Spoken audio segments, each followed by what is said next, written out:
আসসালামু আলাইকুম, সবাইকে স্বাগত জানাচ্ছি বিডিভিউজ ইনফোটেনমেন্টে। আপনাদের সঙ্গে আছি আমি সুরভি দিবা।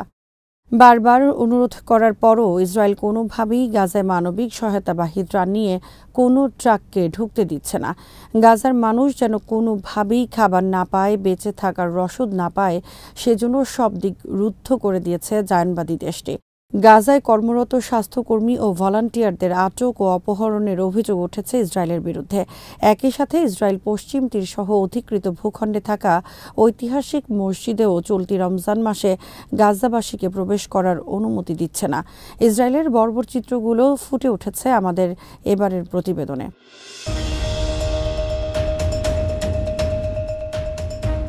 গাজায় ত্রাণ সহায়তা প্রবেশ করানোর জন্য আন্তর্জাতিক মানবিক সংস্থাগুলোর বেশিরভাগ প্রচেষ্টাকে ইসরায়েল প্রত্যাখ্যান করেছে। এই সংস্থাগুলো অবরুদ্ধ গাজা উপত্যকায় জরুরি সহায়তা সরবরাহ করতে চেয়েছিল। জাতিসংঘের ফিলিস্তিনি শরণার্থী সংস্থা UNRWA এক বিবৃতিতে এসব তথ্য জানিয়েছে। সংস্থাটি আরও জানায়, গাজায় পরিস্থিতি অবনতির দিকে যাচ্ছে, কারণ টানা দ্বিতীয় সপ্তাহ সেখানে তীব্র সংঘর্ষ চলছে।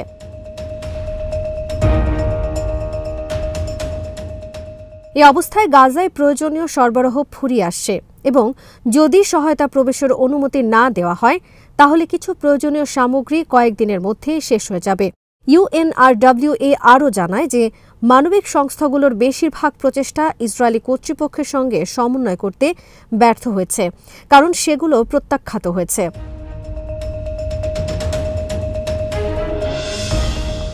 গত ২রা মার্চ ইসরায়েল গাজার সীমান্ত ক্রসিংগুলো বন্ধ করে দেয়, যা খাদ্য ও মানবিক সহায়তার প্রবাহ বাধাগ্রস্ত করে এবং সংকটকে আরও তীব্র করে তোলে। UNRWA এর মুখপাত্র আদনান আবু হাসনা সতর্ক করেছেন যে গাজায় জীবনযাপনের সব দিকেই প্রায় সম্পূর্ণ ধ্বংস হয়ে গেছে। আদনান অবিলম্বে গাজায় যুদ্ধবিরতি ও হাজার হাজার ত্রাণবাহী ট্রাক প্রবেশের জরুরি প্রয়োজনীয়তার ওপর গুরুত্ব আরোপ করেছেন। অন্যথায় গাজার জনগণ, অবকাঠামো এবং পুরো অঞ্চলের জন্য ধ্বংসের কারণ হবে।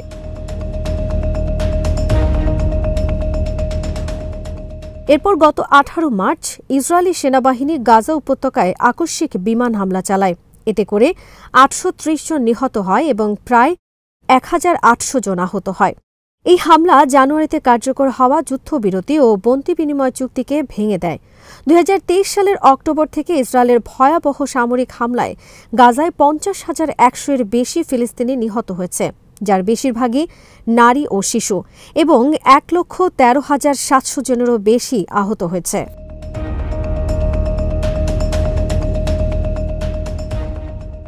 জাতিসংঘ ধারণা করছে যে ইসরায়েল গাজায় হামলা পুনরায় শুরুর পর থেকে প্রায় ১,২৪,০০০ ফিলিস্তিনি আবারও বাস্তুচ্যুত হয়েছে। গাজার সরকারি মিডিয়া অফিস গতকাল অভিযোগ করেছে যে ইসরায়েলি দখলদার বাহিনী দক্ষিণ রাফা শহরে ১৫ জন প্যারামেডিক ও সিভিল ডিফেন্স কর্মীকে অপহরণের অভিযোগ এনেছে। ইসরায়েলি দখলদার বাহিনী আন্তর্জাতিক মানবাধিকার আইনকে প্রকাশ্যে লঙ্ঘন করে ফিলিস্তিনি জনগণের বিরুদ্ধে তাদের অপরাধ চালিয়ে যাচ্ছে। মিডিয়া অফিস আরও জানায়, পশ্চিম রাফাতে আহতদের উদ্ধারের সময় ১৫ জন জরুরি সেবাকর্মীকে অপহরণ করা হয়েছে। গাজা কর্তৃপক্ষ ইসরায়েল ও মার্কিন প্রশাসনকে এই কর্মীদের হয়রানির জন্য দায়ী করে এবং এই হামলাকে যুদ্ধাপরাধ আখ্যা দিয়ে এর জন্য তাৎক্ষণিক জবাবদিহিতার দাবি জানিয়েছে। গাজার মিডিয়া অফিস অভিযোগ করেছে যে ইসরায়েলি দখলদার বাহিনী ইচ্ছাকৃতভাবে চিকিৎসা ও ত্রাণকর্মীদের টার্গেট করছে, যা আন্তর্জাতিক চুক্তিগুলোর সরাসরি অবমাননা। গাজার মিডিয়া অফিস এ ব্যাপারে আন্তর্জাতিক সম্প্রদায়, জাতিসংঘ, আন্তর্জাতিক রেড ক্রস কমিটি এবং মানবাধিকার সংগঠনগুলোর প্রতি দ্রুত পদক্ষেপ নিয়ে বন্দীদের মুক্তির আহ্বান জানিয়েছে।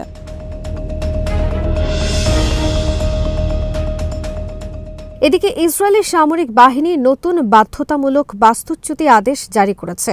নতুন এই আদেশটি গাজার পশ্চিমাঞ্চলে কার্যকর করা হয়েছে, যেখানে আগে মূলত গাজার উত্তরের বাসিন্দাদের সরিয়ে দেওয়া হয়েছিল। অনেক পরিবার এরই মধ্যে দেইর আল বালা, মাঘাজি, নুসাইরাত এবং বুরেইজ শরণার্থী শিবিরের মতো শহরগুলোর দিকে যেতে শুরু করেছে। অথচ সেখানকার আশ্রয় কেন্দ্রগুলো আগে থেকেই অতিরিক্ত জনসংখ্যার চাপে রয়েছে এবং বারবার ইসরায়েলি সামরিক বাহিনীর হামলারও টার্গেট হয়েছে। ইসরায়েলি বাহিনী ক্রমশ নতুন নতুন বাস্তুচ্যুতি আদেশ জারি করছে, যা সম্ভবত গাজা সিটিতে তাদের স্থল অভিযান সম্প্রসারণের প্রস্তুতির ইঙ্গিত দিচ্ছে। এর ফলে হাজার হাজার পরিবার আবারও পূর্বে যে এলাকাগুলোতে আশ্রয় নিয়েছিল সেখানেই ফিরে যেতে বাধ্য হচ্ছে।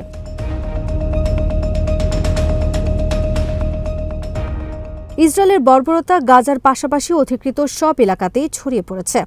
ইসরায়েল অধিকৃত পশ্চিম তীরের হেব্রন শহরের ইব্রাহিমি মসজিদের সব কক্ষ মুসলিমদের জন্য খুলে দিতে অস্বীকৃতি জানিয়েছে।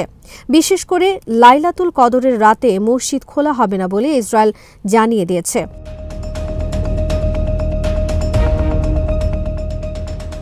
লাইলাতুল কদর ইসলাম ধর্মের সবচেয়ে পবিত্র রাত। এই রাতে পবিত্র কোরআন প্রথম অবতীর্ণ হয়েছিল এবং এটি সাধারণত রমজানের শেষ 10 দিনের বিজোড় রাতগুলোর মধ্যে একটিতে পড়ে।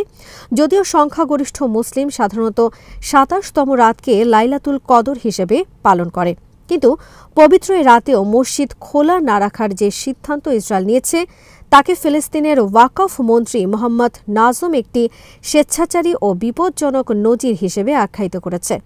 এই ঘটনা ইসলামের পবিত্র স্থানের প্রতি চরম অবমাননা, মুসলমানদের অনুভূতির সুস্পষ্ট উস্কানি এবং রমজানের পবিত্রতা ও ইব্রাহিমি মসজিদের মর্যাদার প্রতি অসম্মান প্রদর্শন বলেও তিনি আখ্যায়িত করেন।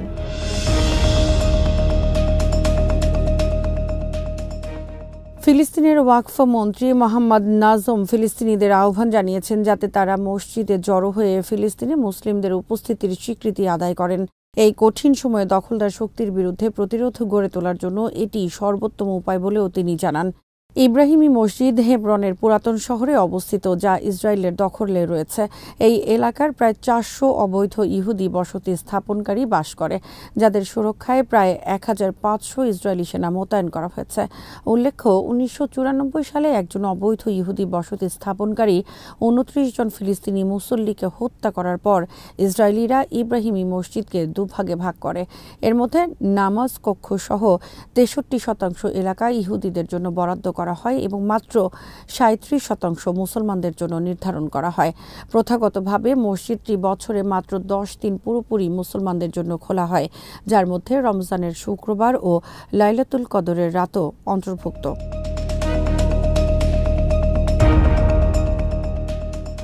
ফিলিস্তিনের পাশাপাশি লেবাননেও ইসরায়েল তার যুদ্ধাপরাধ অব্যাহত রেখেছে। এই পরিস্থিতিতে লেবাননের প্রেসিডেন্ট জোসেফ আউন যুদ্ধবিরতি চুক্তির গ্যারান্টিদাতা দেশগুলোকে ইসরায়েলকে নভেম্বরের চুক্তি মেনে চলতে বাধ্য করার আহ্বান জানিয়েছে।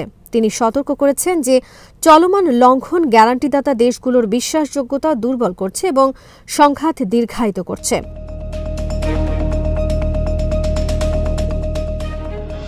বৈরুতে ফরাসি প্রেসিডেন্টের দূত জ্যাঁ-ইভ লে দ্রিয়ানের সঙ্গে বৈঠক করার সময় আউন বলেন, ইসরায়েল যুদ্ধবিরতি চুক্তির লঙ্ঘন করে হামলা অব্যাহত রেখেছে। এছাড়াও ইসরায়েল এখনও 5টি কৌশলগত পাহাড় দখল করে রেখেছে এবং সাম্প্রতিক যুদ্ধে আটক লেবানিজ বন্দীদেরও মুক্তি দেয়নি। এই প্রেক্ষিতে লেবাননের প্রেসিডেন্ট চুক্তির মধ্যস্থতাকারী দেশগুলোকে, বিশেষ করে যুক্তরাষ্ট্র ও ফ্রান্সকে চুক্তি মেনে চলতে এবং শত্রুতা বন্ধে ইসরায়েলের ওপর চাপ বৃদ্ধি করার আহ্বান জানান।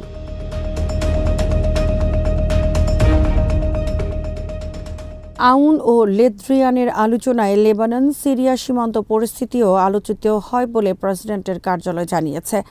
আউন লেদ্রিয়ানকে জানান যে তিনি প্যারিসে ফরাসি প্রেসিডেন্ট ইমানুয়েল ম্যাক্রোর সঙ্গে বৈঠকের অপেক্ষায় রয়েছেন, যেখানে তিনি লেবাননের পুনরুদ্ধারের সমর্থনের জন্য ফ্রান্সকে ধন্যবাদ জানাবেন এবং লেবাননের প্রেসিডেন্ট নির্বাচন সহজ করার জন্য ফ্রান্সের প্রচেষ্টাকে স্বীকৃতি দেবেন।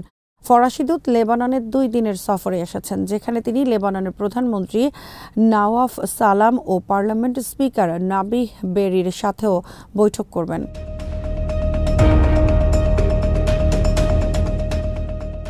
নভেম্বর থেকে লেবাননে একটি নাজুক যুদ্ধবিরতি কার্যকর ছিল, যা সেপ্টেম্বরের মধ্যে ইসরায়েল ও হিজবুল্লাহর মধ্যে পূর্ণাঙ্গ সংঘর্ষে পরিণত হওয়া সীমান্ত যুদ্ধের সমাপ্তি ঘটায়। লেবাননি কর্তৃপক্ষ জানিয়েছে যে ইসরায়েল এই পর্যন্ত 1250 বার যুদ্ধবিরতি চুক্তির লঙ্ঘন করেছে, যার ফলে 100 জন নিহত এবং 330 জনের বেশি আহত হয়েছে।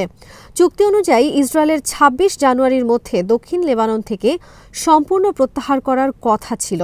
তবে তারা এতে অসম্মতি জানিয়ে সময়সীমা 18 ফেব্রুয়ারি পর্যন্ত বৃদ্ধি করে।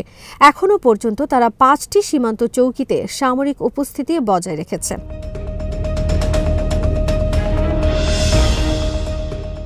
সংকট ইসরায়েলের অভ্যন্তরেও চলছে। সেখানে নিয়মিতভাবে প্রধানমন্ত্রী বেঞ্জামিন নেতানিয়াহুর বিরুদ্ধে বিক্ষোভ অনুষ্ঠিত হচ্ছে।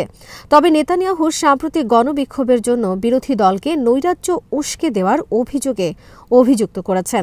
সাম্প্রতিক দিনগুলোতে হাজার হাজার ইসরায়েলি সরকার বিরোধী বিক্ষোভে অংশ নিয়েছে। তাদের অভিযোগ, নেতানিয়াহু দেশের গণতান্ত্রিক চর্চাকে দুর্বল করেছেন এবং গাজায় হামলা চালিয়ে সেখানে আটক জিম্মিদের জীবন বিপন্ন করে তুলেছেন।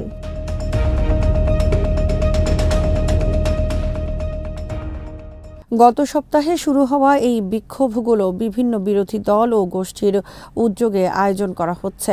প্রাথমিকভাবে এই বিক্ষোভটি শুরু হয় ইসরায়েলের অভ্যন্তরীণ নিরাপত্তা সংস্থা শিনবেতের প্রধান রোনেন বারকে অপসারণে নেতানিয়াহুর গৃহীত সিদ্ধান্তের বিরুদ্ধে।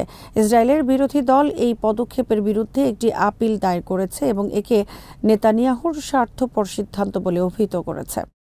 আজ এখানেই শেষ করছি। সমরাস্ত্র প্রতিরক্ষা কূটনীতির নানা তথ্য জানতে চোখ রাখুন বিডি ভিউজ ইনফোটেইনমেন্টে। চ্যানেলটি ভালো লাগলে সাবস্ক্রাইব করুন, সংযুক্ত থাকুন আমাদের ফেসবুক পেজে। আল্লাহ হাফেজ।